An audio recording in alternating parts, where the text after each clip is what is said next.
हल्द्वानी में सरकारी जमीन खाली कराने गए पुलिस कर्मियों पे पत्थरबाजी हुई है। जो सरकारी वाहन है उनको जलाए गए हैं। 100 से ज्यादा पुलिसकर्मी घायल हैं। कौन है इसके जिम्मेदार? इसके लिए 5 लोग जिम्मेदार हैं। सबसे पहले तो हमारी विधायिका जिम्मेदार है। हमारे सांसद और विधायक जिम्मेदार हैं, जिन्होंने आज तक सड़क किनारे अवैध निर्माण करने के खिलाफ कठोर कानून नहीं बनाया।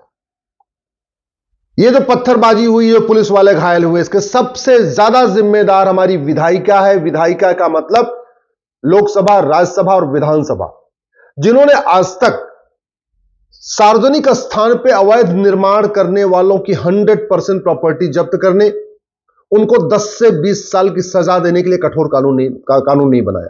तो हल्द्वानी का पहला जिम्मेदार विधायिका। हल्द्वानी में जो हुआ है, ये जो पुलिस वाले घायल हुए, इसके लिए दूसरे जिम्मेदार कार्यपालिका। कार्यपालिका का मतलब ये जो कलेक्टर, एसपी, कप्तान और मंत्री। अवैध निर्माण होता रहता है, लेकिन शांत होकर देखते रहते हैं। एकाएक 4000 घर नहीं बनते। पहले एक घर बनता, फिर दूसरा घर बनता, फिर तीसरा घर बनता है। पहले एक झुग्गी बनती, फिर दूसरी झुग्गी बनती, तीसरी झुग्गी बनती।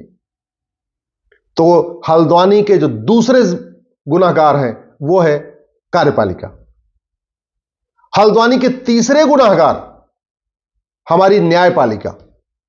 चलो, जो घटिया कानून है, उसी कानून के सहारे जब कप्तान, डीएम कोशिश करते हैं झुग्गी हटाने के लिए, अवैध निर्माण हटाने के लिए, तो हाई कोर्ट आके खड़ा हो जाएगा, सुप्रीम कोर्ट आके खड़ा हो जाएगा, नहीं नहीं नहीं नहीं, इनको रहने दो, इनकी झुग्गी तोड़ दोगे तो कहां जाएंगे।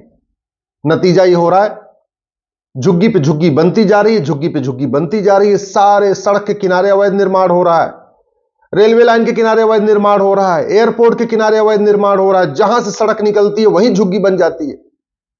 तो कार्यपालिका, न्याय, विधायिका के बाद जो सबसे बड़ा गुनहगार है वो हमारा हाई कोर्ट, सुप्रीम कोर्ट है, जो जब देखो तब आके स्टे दे देता है। हल्द्वानी में कई साल मुकदमा चला, हाई कोर्ट ने कहा खाली करो, लेकिन जब वो लोग सुप्रीम कोर्ट आए तो सुप्रीम कोर्ट को अपना दया भाव जाग गया। उसने बोला जी कहां जाएंगे लोग बेचारे। अरे बेचारे क्या, इतने साल से मुकदमा चल रहा है, इतने साल से उनको नोटिस दिया गया, हटो हटो हटो, अब आपको बेचारे समझ में आ रहे। ये जो पुलिस वाले घायल हुए हैं ना, इनको जो खून निकला है, इसके लिए हाई कोर्ट के जज और सुप्रीम कोर्ट के जज भी जिम्मेदार है। ये जो अवैध निर्माण होता है, इसके लिए जो चौथा जिम्मेदार है वो हमारी खबर पालिका। खबर पालिका का मतलब ये अखबार और न्यूज चैनल। ये अखबार वाले और न्यूज चैनल वाले समस्या जो दिखाते हैं, मूल कारण और स्थायी समाधान दिखाते ही नहीं है। अब हल्द्वानी में हो रहा है ना, खूब विजुअल दिखा रहे हैं कि यहां आगजनी हो रही है, यहां पत्थरबाजी हो रही है, यहां शीशा तोड़ा जा रहा है, यहां बस जल रही है, लेकिन अभी भी नहीं कह रहे कि इसका मूल कारण है घटिया कानून और सड़ी हुई न्यायिक व्यवस्था। यह कहने की उनकी हिम्मत नहीं पड़ रही है। और ये जो हल्द्वानी में हो रहा है ना अवैध निर्माण, इसके लिए आप भी जिम्मेदार हैं। आप टैक्स देते हैं, इनकम टैक्स देते हैं, टीडीएस देते हैं, वैट देते हैं, जीएसटी देते हैं, टोल टैक्स देते हैं, रोड टैक्स देते हैं, लेकिन कभी यह सवाल नहीं करते कि मेरे टैक्स के पैसे की बर्बादी क्यों हो रही है।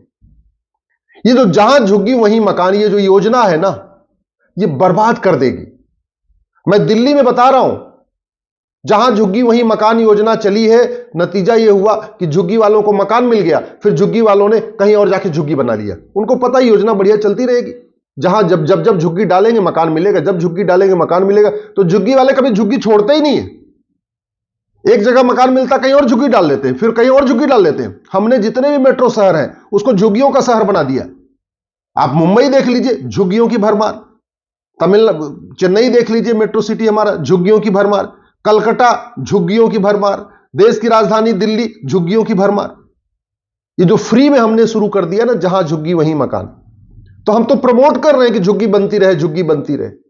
और आप शांत हैं, आप पैसा दे रहे हैं और शांत बैठे हुए हैं, तो आप भी जिम्मेदार हैं। कहने का मतलब, ये जो देश में अराजकता चल रही है, इसके लिए न्यायपालिका भी जिम्मेदार है, विधायिका भी जिम्मेदार है, खबर पालिका भी जिम्मेदार है, कार्यपालिका भी जिम्मेदार है और जनता भी जिम्मेदार है। आपके आसपास जब कभी झुग्गी बनती है तो आप कभी 100 नंबर पर फोन करते हैं, कभी थाने में शिकायत करते हैं, कभी एसडीएम को शिकायत करते हैं? सोचते हैं अरे भाई ठीक है, वो पार्क में झुग्गी बड़ी है ना, सड़क के किनारे झुग्गी बनी, हमारे घर पे थोड़ी झुग्गी बनी है। ये जो एटीट्यूड है कि हमारे घर में थोड़ी झुग्गी बनी है, हमारे जगह पे थोड़ी झुग्गी बनी, ये जो एटीट्यूड हमें बर्बाद कर रहा है। चलो जो हुआ सो हुआ। अब मैं आपको कह रहा हूं, अभी भी दल गुलामी छोड़ दीजिए, अभी भी नहीं तो 25 साल के बाद ये आज के नेता, अभिनेता, लेखक, बुद्धिजीवी आपको बचाने नहीं आएंगे। ये बढ़िया बढ़िया कविता पाठ करने वाले, बढ़िया बढ़िया राम कथा सुनाने वाले, कृष्ण की कथा सुनाने वाले, भागवत कथा सुनाने वाले, ये 25 साल के बाद आपके बच्चे को बचाने नहीं आएंगे। जिन नेताओं की आप जय जयकार कर रहे हैं, ये 25 साल के बाद आपके बच्चों को बचाने नहीं आएंगे। जिन ये न्यूज चैनल के एंकरों की आप जय जयकार कर रहे हैं, इस देश को जो सबसे बड़ा बर्बाद किया है वो हमारी खबर पालिका ने किया, मीडिया ने किया। ये न्यूज चैनल केवल लोगों का बयान तो दिखाते हैं, कभी भी प्रेस कॉन्फ्रेंस होती है, कभी भी किसी सांसद, विधायक, मंत्री से नहीं पूछते कि ये जो समस्या है इसका मूल कारण क्या है, अस्थायी समाधान क्या है। आपने किसी न्यूज चैनल के एंकर को, आपको बहुत सारे एंकर पसंद होंगे, किसी एंकर को सुना आपने कि किसी नेता से पूछते हुए ये जो समस्या भारत में है, चीन में क्यों नहीं है? चीन में सड़क के किनारे अवैध निर्माण क्यों नहीं होता? चीन में आगजनी क्यों नहीं होती? चीन में पत्थरबाजी क्यों नहीं होती? चीन में धर्मांतरण क्यों नहीं होता? चीन में घुसपैठ क्यों नहीं होती? सुना आपने? नहीं, आपने सुना भी नहीं, और आप उनकी बातों में लट्टू हुए रखे। कोई कविता पाठ सुना के आपको, आपका दिल बहला रहा है, कोई बढ़िया बढ़िया वीडियो दिखा के आपका दिल बहला रहा है। और कल से मैं देख रहा हूं, जब से आगजनी हुई है, सोशल मीडिया वॉरियर, वो जो अपने आप को सोशल मीडिया का योद्धा कहते हैं, वो सारे योद्धा केवल आगजनी दिखा रहे हैं। हल्द्वानी में आगजनी, आगजनी, आगजनी, आगजनी, वो दिखा दिखा के आपको डरा रहे हैं।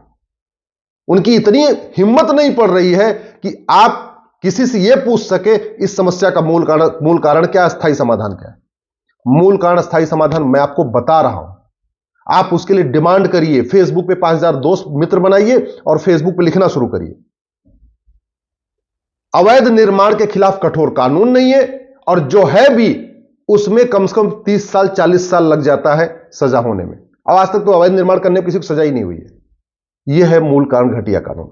भारत में घूसखोरी है क्योंकि घूसखोरी का कानून घटिया है और न्याय व्यवस्था सड़ी है, 30-40 साल सजा देने में लग जाता है। भारत में मिलावटखोरी है, कालाबाजारी है, नशा तस्करी है, मानव तस्करी है। क्यों? क्योंकि कानून घटिया है और न्यायिक व्यवस्था सड़ चुकी है, सजा देने में कम से कम 30-40 साल लग जाता है।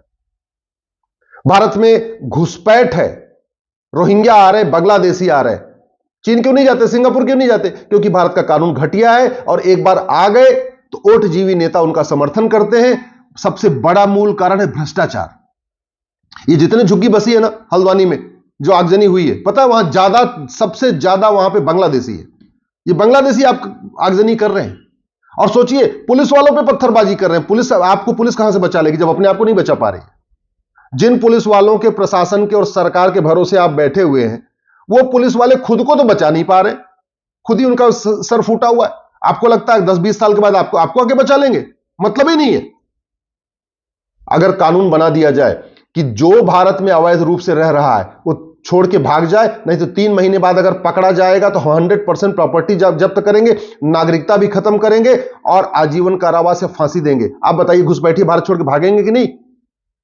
अगर कानून बना दिया जाए कि जो आदमी घुसपैठियों की मदद करेगा, आधार बना के, राशन कार्ड बना के, वोटर आईडी बना के, ड्राइविंग लाइसेंस बना के, बर्थ सर्टिफिकेट बना के 100% प्रॉपर्टी जब्त करेंगे, नागरिकता खत्म करेंगे, आजीवन कारावास, फांसी देंगे। है किसी की हिम्मत, इतनी हिम्मत जो घुसपैठियों को सपोर्ट करेगा? अगर हमने कानून बना दिया कि जस्टिस विद इन ईयर होगा, एक घंटे के अंदर एफआईआर होगा, 1 महीने के अंदर जांच पूरी होगी, 1 साल के अंदर सजा होगी, जुडिशियल चार्टर लागू करेंगे, पुलिस चार्टर लागू करेंगे, और कोई लागत नहीं, कानून बनाने की कोई लागत नहीं आती। जहां झुग्गी वहीं मकान बनाने की लागत है, एयरपोर्ट बनाने की लागत है, हाईवे बनाने की लागत है, स्कूल बनाने की लागत है, कॉलेज बनाने की लागत, हर चीज की लागत है। कानून फ्री में बनता है और सबसे ज्यादा काम करता है। मेरी बात ठीक लग रही हो, अभी भी जाग जाइए, दल गुलामी छोड़ दीजिए, परिक्रमा छोड़ दीजिए, नेताओं की जय जयकार छोड़ दीजिए, अभिनेताओं की जय जयकार छोड़ दीजिए, ये लेखकों की, बुद्धिजीवियों की, जो पाखंडी, इनकी जय जयकार छोड़ दीजिए। ये जो कवियों की और एंकरों के भरोसे आप बैठे, कुछ नहीं करने वाले। देख लिया आपने ना, बेचारे पुलिस वाले तो बचे नहीं रहे, आप कहां से बचेंगे? कठोर कानून की मांग करिए, नहीं तो 20-25 साल के बाद घर में आगजनी के लिए तैयार रहिए।